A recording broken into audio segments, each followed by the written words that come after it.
Kiaorana, Kuraura et bienvenue dans Manava, votre émission info-service pour parler des thérapies alternatives, parallèles, complémentaires ou non conventionnelles.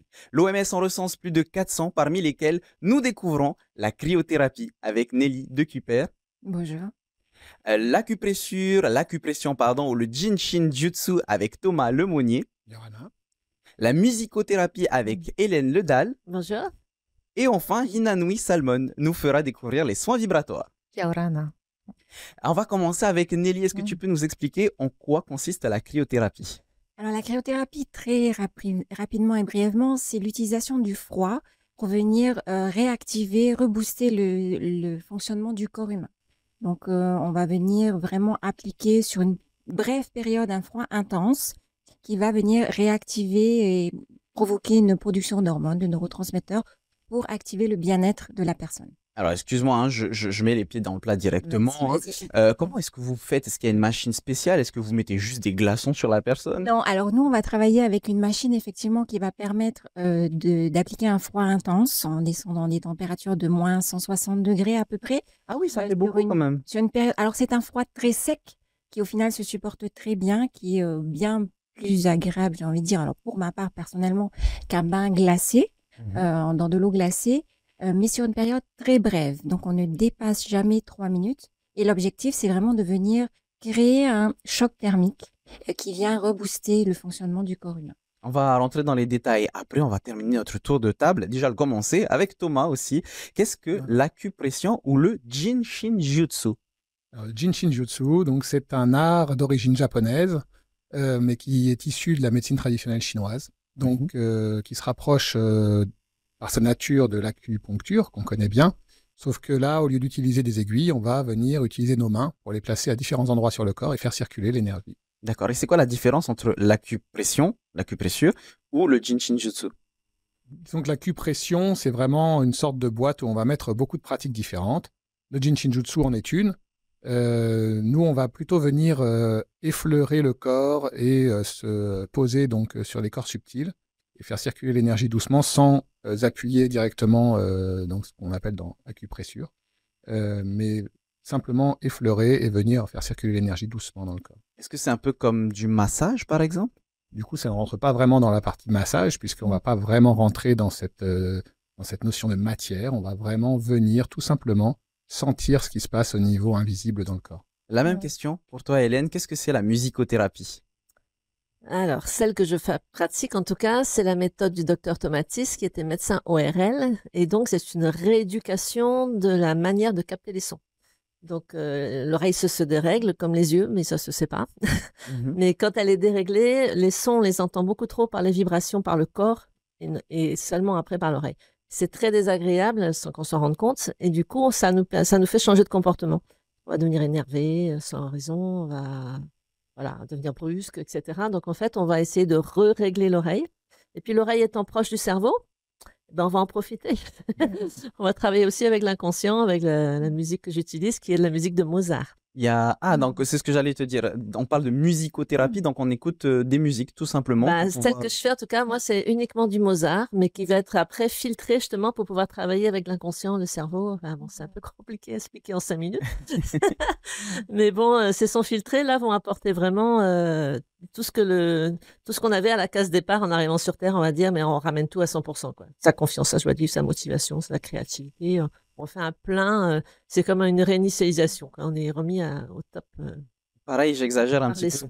J'exagère un petit peu comme avec Nelly et les glaçons, mais là, est-ce que c'est juste on utilise un téléphone pour écouter de la musique, on met un casque et ça y est, c'est fini, on est en musicothérapie? On met un casque, effectivement, tout se passe par le casque, mais on a une oreille électronique créée par Tomatis justement pour faire des tas de réglages par derrière. D'accord, donc c'est beaucoup plus complexe. Oui, c'est pas juste on met le casque et on écoute le Mozart, mais Mozart est notre support en tout cas, ouais. On y reviendra après.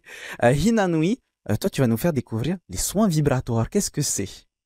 On part du principe que nous sommes vibration et énergie, et selon le moment où l'on est, par exemple, notre pulsation du cœur dans le corps physique déjà bat différemment d'une personne à l'autre. Déjà là, une pulsation se met en place. Après, il y a aussi la voix, le souffle, la pensée, et de façon plus subtile, on va dire ce qu'on appelle les corps subtils, c'est là où je rejoins Thomas. Et toutes ces pulsations, tous ces mouvements créent une vibration Et lorsqu'une personne vient me voir, puis on va étudier cette vibration, voir qu'est-ce qui l'anime en ce moment-là dans sa vie, les émotions, les événements, l'environnement. Et avec des soins, ce soit par de la musique aussi, justement, par d'autres techniques, proposer justement un moment de détente où je vais aller dans ces corps subtils, chanter même des fois avec la personne, lui proposer de chanter avec moi ou de voyager avec le tambour pour la ramener au centre et d'être dans une vibration beaucoup plus, je dirais, calme, sereine et en écoute en fait de ce qui se passe. Voilà, c'est un peu générique comme ça, mais c'est l'essence même, c'est chaque personne a une vibration. On va écouter cette vibration, on voit si ça lui convient ou pas, et qu'est-ce qu'elle voudrait à la place, et l'accompagner dans ce qu'elle voudrait atteindre. La cryothérapie, parmi toutes les thérapies qui sont présentes autour de ce plateau, la cryothérapie, j'en avais entendu parler, l'acupuncture, pareil, la musicothérapie un petit peu, et finalement, les soins vibratoires, vraiment, c'est on cherche, là, on pourra trouver. Mais comment, toi, est-ce que tu as trouvé cette thérapie et comment est-ce que tu t'y es intéressé? J'ai commencé avec le massage, vraiment avec la matière, voilà, parce que dans la lignée familiale, c'est par là qu'on commence. Mais dans cette approche du massage avec le corps, il y a le chant. Parce qu'il faut chanter pour les ancêtres, chanter pour le corps, les éléments. Et effectivement, on voit bien que le chant impacte la personne, lui fait vivre des émotions aussi quelquefois. Et à partir de là, je me suis dit, avec tous les autres outils ou supports matériaux, comment on peut aller aussi dans l'aspect plus subtil et vibrer. Et sans, par exemple, je vais penser à un cristal, si on peut donner dans le vif du sujet, je vais penser à la vibration d'un tel cristal. Je n'ai pas besoin d'avoir le cristal, mais je connais sa vibration. On se connecte sur cette vibration et on l'ensemence, d'une certaine façon, dans le champ de la personne. Alors, avant de rentrer dans les détails... C'est très détaillé. Non, mais il n'y a pas de souci. Il n'y a pas de souci. Avant de rentrer totalement dans les détails, justement, je vais mettre vraiment les pieds dans le plat directement pour certains. Oui. Est-ce qu'il n'y a pas un effet placebo est-ce que ça ne fonctionne pas? Et c'est juste cet effet placebo qui rentre en jeu. Comment est-ce que tu réagirais à ce genre de discours, Hinanoui? Je dirais qu'à moitié, effectivement, c'est un effet placebo. Il faut être honnête. Il faut avoir confiance au processus, confiance au thérapeute, à la personne qui accompagne, avoir soi-même déjà on va dire, des affinités avec certains supports. Et en même temps, il y a des personnes qui viennent et qui sont complètement même réfractaires, qui disent, je viens juste pour vivre l'expérience. Je dis, OK. Alors, qu'est-ce que tu voudrais? Alors, vivre l'expérience, voir ce qui se passe. Et à ce moment-là, selon la demande de la personne, je vais proposer, on va dire, une vibration, un support, un son particulier, et on va aller sur ce son, et il se passe quelque chose de toute façon. Quoi qu'il, il se passe quelque chose.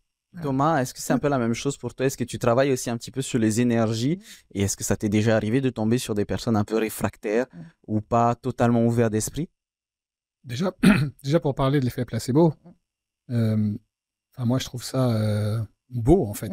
C'est-à-dire que l'effet placebo, c'est simplement la preuve que notre corps, notre être, notre mental, nos émotions, notre spiritualité peut transformer les choses dans notre corps sans apport extérieur. C'est-à-dire qu'on a en soi, à partir du moment où on est convaincu qu'on va pouvoir avancer, se transformer, modifier notre état, on peut le faire. On a toutes les capacités en nous. Et c'est ça l'effet placebo. Donc déjà, l'effet placebo, on le prend souvent comme quelque chose de négatif, c'est plutôt quelque chose de très positif. Après, sur la partie, effectivement, tu me disais par rapport à l'énergie et les personnes qui sont réfractaires à l'énergie, moi, je les rencontre pas spécialement, sauf quand je vais dîner le soir, et parfois on en discute dans des soirées, parce que les personnes qui viennent me voir, généralement, elles ne sont pas obligées de venir. De toute façon, je ne prends pas des personnes, je ne fais pas de bons cadeaux, je ne fais pas de choses comme ça, parce que c'est pas quelque chose qu'on offre à quelqu'un. Éventuellement, on peut le conseiller, l'accompagner vers ça. Mais l'idée, c'est que ça soit vraiment une démarche personnelle. Donc, les personnes qui viennent déjà, comme toi, par rapport au degré, parfois, elles sont sceptiques. Sceptique ne veut pas dire qu'elles sont réfractaires non plus parfois, elles ont juste envie d'y croire, mais elles veulent pas y croire, parce qu'elles ont trop d'attentes. Voilà. Alors, parfait, on va pouvoir continuer en rentrant dans les détails sur chaque thérapie et savoir quels sont les bienfaits. On commence avec Nelly. Comment est-ce que le foie, juste le foie, peut avoir un effet positif sur le corps humain? Alors, le foie est reconnu pour avoir un effet déjà anti-inflammatoire. Donc, pour toutes les blessures, déjà, on a vraiment une action dans l'accélération de la guérison. On ne guérit pas avec le froid, par contre, on va accompagner la guérison. Sur certaines blessures, notamment, c'est beaucoup étudié chez les sportifs. Et l'autre action vraiment beaucoup étudiée, c'est le côté antidouleur. le froid vient tout simplement endormir les récepteurs et donc on a vraiment un effet antidouleur qui est quasi immédiat, voire au bout de quelques séances. Donc on a déjà 2 effets qui sont beaucoup étudiés et très bien connus. Ensuite, le froid utilisé comme ça sur le corps en entier, les études et l'expérience a montré, parce qu'il y a eu beaucoup d'expériences qui ont été menées, notamment au niveau des sportifs, ont montré que effectivement, elle avait un effet qui venait aider le sportif dans sa performance. C'est-à-dire qu'on venait déjà lever les douleurs de courbature. Donc, toutes les toxines sont éliminées du corps grâce à l'accélération de la circulation sanguine. Et on va venir aussi booster en fait l'ensemble des mécanismes physiologiques dans leur fonctionnement. Donc, on a tous ces aspects qui ont été beaucoup étudiés chez les sportifs et qu'on arrive aujourd'hui à voir chez monsieur et madame tout le monde, quasiment sur tout âge. On vient vraiment rebooster un petit peu le fonctionnement du corps. Autre chose qu'on remarque aussi sur le côté bien-être, c'est vraiment cet effet de... Après, alors, la séance, elle est sportive. On parle quand même de froid intense, donc une exposition à laquelle ici, en plus, on n'a pas l'habitude. On est en Polynésie, il fait chaud, donc le froid à moins 160, c'est quand même quelque chose. Mais l'après-séance est tellement agréable parce que le corps a été mis dans un état de contraction intense, le mental aussi pour tenir la séance, que l'après-séance apporte un effet de bien-être et de relaxation tellement profonde qu'effectivement, on y trouve vraiment pour monsieur et madame tout le monde un vrai effet de relaxation et de détente. Donc, on a un panel de personnes qui viennent faire ces séances qui est assez large, au-delà des sportifs, au-delà des gens qui souffrent de certaines douleurs, de tendinite, etc., qui veulent être soulagés. On a aussi pas mal de gens qui viennent pour ce côté bien-être. Et justement, sur le sommeil, on se rend compte aussi qu'on a une action très positive, et d'ailleurs qui est très étudiée aussi pour les sportifs, et qui est vraiment très efficace. Alors, la vraie cryothérapie utilise une machine, hein, c'est ce que tu nous as expliqué tout à l'heure. Mais si moi j'ai envie d'en faire et que je peux pas venir sur Papeete pour venir vous voir, est-ce que je peux prendre un bon bain avec des glaçons pour que ça me rappe un petit peu? Alors, en fait, je suis pas si catégorique en termes de vraie cryothérapie. Il y a différents types de cryothérapie. On en pratique une, enfin, on en propose une qui est très, comment dire, facile à utiliser pour les gens, très pratique. On n'est pas mouillé. Donc, on est sur du froid sec. Ce sont des séances où on va garder les gens à peu près une demi-heure, voire 45 minutes selon le parcours qui est choisi, parce qu'on va l'additionner à d'autres thérapies pour en amplifier les bénéfices. Compléter, je suppose. Toujours compléter. Le centre propose pas mal de choses. Mais il y a plusieurs types de cryothérapie. Et la cryothérapie en bain froid en est une. Donc, je ne serai pas catégorique sur cette comment dire, cette traduction de la cryothérapie. On en pratique une qui va être peut-être pas plus efficace, mais en tout cas plus rapidement, dont on va sentir les bienfaits plus rapidement et plus pratique aussi. C'est recommandé pour des enfants, par exemple? Alors, nous, on ne prend pas les enfants. On attend toujours que les enfants aient passé leur puberté. Donc, ça, c'est par principe de précaution, tout simplement. Après, il y a beaucoup de sportifs, d'enfants, qui font des sports de haut niveau, qui la pratiquent déjà très jeunes. Donc, c'est possible dans ces cas-là. Nous, on ne pratique que sur des adultes, en tout cas à partir de 18 ans. Thomas, est-ce que c'est la même chose pour toi? Est-ce qu'il n'y a pas des personnes pour qui ce n'est pas recommandé? Par exemple, des personnes âgées? Non, c'est ouvert à tous. Et en fait, là, on est vraiment dans la traduction énergétique de tout ce qui se passe dans le milieu subtil et qui arrive dans le monde matériel. Et on va dire que même les enfants et les personnes âgées, de par leur positionnement dans leur chemin de vie, se trouvent plutôt à des moments où ils sont plus sensibles et où les effets sont beaucoup plus rapides. Alors, soyons pragmatiques. Imaginons que quelqu'un arrive chez toi. Comment est-ce que tu choisis la zone à appuyer pour avoir tel ou tel effet en fonction de son mal-être? D'abord, on écoute la personne. On rentre en connexion avec elle par rapport à ce qu'elle a à dire, à ce qu'elle va nous partager. Ça, c'est sur le plan de ce qu'on ressent, même nous, en tant que personne, vis-à-vis d'une autre personne. Et après, effectivement, on va donc la personne, le Jinshin se passe donc allongé sur une table, sur les tables de massage, même si on n'est pas. Et on va prendre les pouls énergétiques de la personne, comme en acupuncture. Donc, on va sentir à travers les doigts, là où les blocages, là où ça bloque, là où il y a des résonances dans le corps, Est-ce que c'est plutôt au niveau du mental, de l'esprit, du corps? Est-ce que c'est plutôt le méridien du foie, de la rate? Voilà. Est-ce qu'on est sur quelque chose qui est en train d'émerger ou alors qui est en train de se finir? Et en fonction de tout ça, en fonction de le regard sur le corps lui-même, hein, qui est une lecture du corps, le corps parle. Le corps, on dit le verbe s'est fait chair, hein, donc en fait, tout ce qu'on a ça descend et ça vient s'inscrire chez nous pour pouvoir continuer à avancer dans la vie. Donc en regardant ce corps aussi, on peut tout à fait trouver des pistes. Et puis en fonction de ce mélange, eh bien, on propose donc un soin en posant nos mains donc, à différents endroits. Et on fait circuler l'énergie pour débloquer les points sensibles. Excuse-moi, j'ai bloqué sur le pouls énergétique. Le pouls Tu peux rester normal, bloqué si tu fait que veux. c'est on à peut peu en près parler. ici, hein, si je me trompe pas. Mais le pouls énergétique, comment on fait pour le mesurer? En fait, c'est pas de la mesure, hein, c'est vraiment de la sensibilité. Mhm. On le sent, on l'écoute, D'accord. hein, véritablement. On écoute le corps, en fait. On écoute, voilà, ce qui se passe. Enfin, clairement, physiquement, c'est des battements, hein, on va ressentir des battements à un rythme différent de notre cœur qui est ici Mhm. et qui va venir nous donner des indications sur effectivement là où il faut. La personne appelle, en tout cas, le besoin. Dinanoï, c'est un petit peu la même chose pour toi. Tu écoutes le corps, l'énergie de la personne. Oui, à travers ses mots, ses silences même d'ailleurs aussi, hein. Et j'écoute, oui, sa pulsation, hein, son rythme, sa couleur. La couleur, Ouais, sa c'est-à-dire. couleur.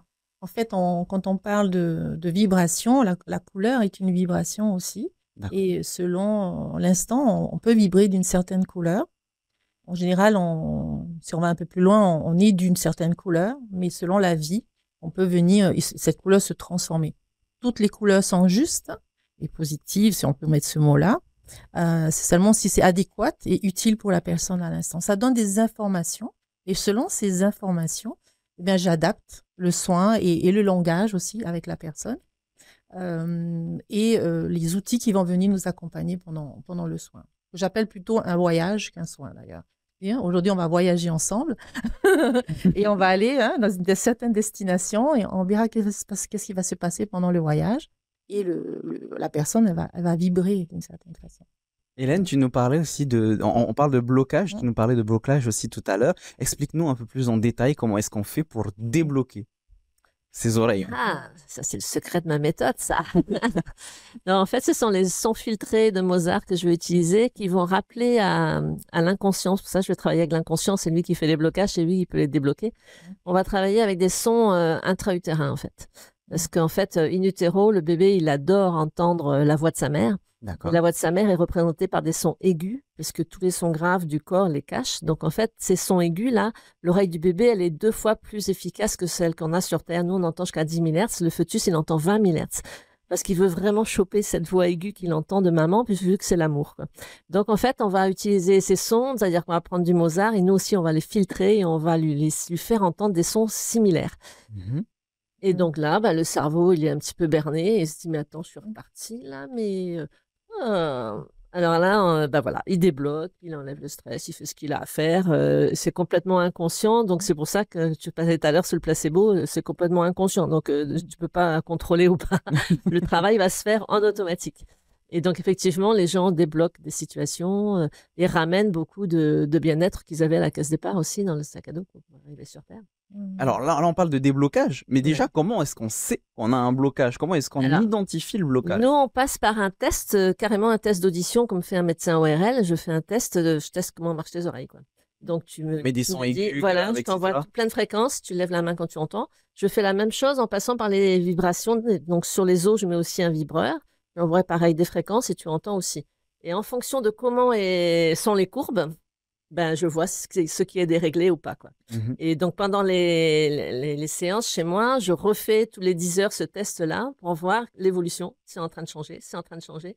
Et généralement, au bout d'un certain temps, je vois que la courbe est parfaite. Et comme par hasard, la personne me dit qu'elle se sent beaucoup voilà. mieux. Elle dit que c'est magique. Je me sens super bien. Quelles sont les problématiques des personnes qui viennent te voir? Est-ce qu'elles savent directement qu'elles ont un blocage ou est-ce qu'elles sont juste stressées et qu'elles ont besoin de venir te voir? Il y a un peu de tout, hein. Alors, ça dépend si on m'amène des enfants. C'est souvent pour la concentration à l'école. C'est souvent aussi les petits de 4 ans parce qu'ils bougent beaucoup trop Mhm. et ils sont vraiment hyperactifs, les 3 quarts. Donc, les courbes sont à l'envers, effectivement. Donc, je fais ça. Maintenant, les adultes, c'est beaucoup le stress, effectivement. Des gens qui ne dorment pas, des gens ou qui ont envie de maigrir, qui sont tout le temps en train de manger, qui n'arrivent pas à contrôler leurs angoisses, quoi. Ah, Donc, en donc on fait, peut même utiliser ça comme un accompagnement au régime, par exemple. ben, tu as moins envie de grignoter si tu es moins angoissé. Hein. Tu n'es pas tout le temps dans le frigo. Ça, c'est ça. Donc, effectivement, le fait d'être bien posé permet de bien gérer sa vie après, quoi. Donc, le stress est parti, on est bien, quoi. Donc, c'est vraiment la porte ouverte, le début de quelque chose, quoi. Alors, j'en ai déjà un petit peu parlé tout à l'heure, mais je vais exagérer dans mon exemple. Si moi, j'utilise un casque et j'utilise ma musique préférée, est-ce que c'est de Ouais. l'automusicothérapie? Alors, ce ne sera pas la même forme de musicothérapie, en tout cas. Mais c'est vrai que ça te fera du bien, hein, parce que la musique agit sur le cerveau de toute façon. Donc, c'est bien d'écouter la musique, ça, c'est certain. Après, moi, ce que je fais, c'est vraiment pointu, quoi. Donc, tu n'auras pas ces effets-là, parce que moi, j'ai besoin d'une oreille électronique et de tous les réglages qui sont dedans pour effectivement amener le cerveau là où je veux qu'il aille, quoi. Et puis aussi pour travailler avec un petit muscle dans l'oreille, parce que j'ai un petit muscle que je vais remuscler. Mhm. Je vais mettre aussi l'oreille droite dominante, parce que ça va améliorer aussi la compréhension et le langage. Donc, il y a plein de choses que je fais en plus. Donc, ça, en écoutant la musique, ça le fait pas tout seul, quoi. Alors, Mais c'est bien tu nous d'écouter as la parlé musique. d'un changement au fur et à mesure des heures que tes patients. Est-ce qu'on peut appeler patient, non? Plutôt Oh, moi, je dis client parce que je suis pas client. médecin. Hein. D'accord. Voilà. Donc, les clients qui viennent te voir passent plusieurs heures. Est-ce que c'est un petit peu la même chose pour toi, Nelly? Il faut passer plusieurs séances pour avoir des effets? Alors en fait, en cryothérapie, enfin, ça va dépendre de pourquoi est-ce qu'on vient. Si on a besoin, voilà, on veut juste un boost de bien-être, on veut vraiment s'entretenir, souvent les gens vont venir à une fréquence un petit peu espacée. Après, si les gens viennent pour des raisons de douleur, des blessures, en post-opératoire aussi, ça agit beaucoup pour accélérer la guérison en levant l'inflammation et les œdèmes. Donc dans ces cas-là, effectivement, on va répéter les séances. Donc ça va dépendre réellement de quel est l'objectif et la raison pour laquelle les gens vont venir pratiquer la cryothérapie. Dans tous les cas, dès la première séance, on a un effet positif. Et après, si je vais parler par exemple de l'exemple de tendinite ou de soins post-opératoires, là on va répéter à raison de peut-être 2, 3 séances. Ça dépend vraiment de la raison. Et Alors, parfois de la personne. finalement, le point commun de toutes ces thérapies qu'on a autour de la table, est-ce que c'est pas tout simplement les personnes qui ont envie de se déstresser, Hinanoui? Est-ce que tu en rencontres beaucoup des gens comme ça qui veulent se libérer de quelque chose, relâcher la pression? Se libérer souvent de leurs propres entraves. Voilà, de ce D'accord. qu'ils ont bloqué en eux. En fait, ils viennent avec cette conscience qu'il y a quelque chose qui bloque, que ça se manifeste peut-être par justement, dans la vie, des blocages. Et ils viennent quand même avec la conscience que ça vient d'eux. Hein, ils le savent, mais ils ne savent pas où chercher la clé. Quelquefois, ils ont des pistes, des traumas, ils ont fait un travail sur eux-mêmes, avec un suivi avec des psychologues, des psychiatres même, hein, voilà, des personnes, des médecins qui disent que ce n'est pas suffisant, il faut qu'ils aillent un peu plus loin dans l'inconscient. Et ce moment-là, effectivement, ils sont ouverts aux différents voyages que je peux proposer, et surtout à leur voyage intérieur. Voilà, c'est surtout ça. C'est l'occasion de Hein. pouvoir rappeler que ces thérapies-là ne remplacent pas la médecine dite classique. Mais Thomas, comment est-ce que ces thérapies peuvent accompagner, servir d'accompagnement? Alors oui, c'est important de dire effectivement que ça ne remplace pas, hein, aller voir un médecin quand on a une pathologie ou quand on a quelque chose qu'on a besoin physiquement, là maintenant, de travailler. Moi, souvent, quand ce sont des cas un peu graves, c'est un peu comme sur les médicaments, quand il y a les effets négatifs de chaque médicament. Hein. Nous, en tout cas moi, je vais pouvoir accompagner les personnes sur ces effets négatifs-là. Voilà. Faire en sorte que le traitement, ils puissent le suivre d'une manière qui soit bien pour elles, qu'elles puissent guérir, et qu'en même temps, elles n'aient pas les contre-indications ou les choses qui viennent venir perturber autre chose dans le corps à travers les effets négatifs qui sont décrits parfois en petit.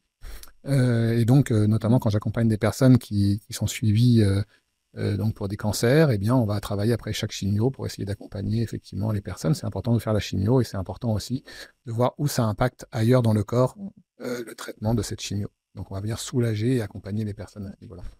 Hinanoui, tu voulais réagir aussi? Effectivement, j'accompagne, je suis d'accord, ça ne remplace pas du tout la médecine qu'on peut dire conventionnelle, mais on peut accompagner vraiment avec d'autres façons de réagir, de recevoir ces thérapies, en allant pour se déstresser peut-être, effectivement, mais surtout avoir confiance au processus intérieur et qu'on va, je dirais, guérir, en tout cas, aller vers la guérison pour soi. C'est plutôt ça, les rebondir. Donc, il faut rester ouvert Oui, aux effets que peuvent apporter toutes ces thérapies. effectivement. Voilà. La même chose pour toi, Hélène. Est-ce que ça t'est déjà arrivé d'accompagner des personnes qui sont suivies par des médecins? Oui. Bon, déjà, qu'on est cancer, on en parlait. C'est vrai que tous les médicaments qu'ils ont à prendre, c'est vrai que sur un corps qui n'est pas stressé, ce sera plus efficace, hein.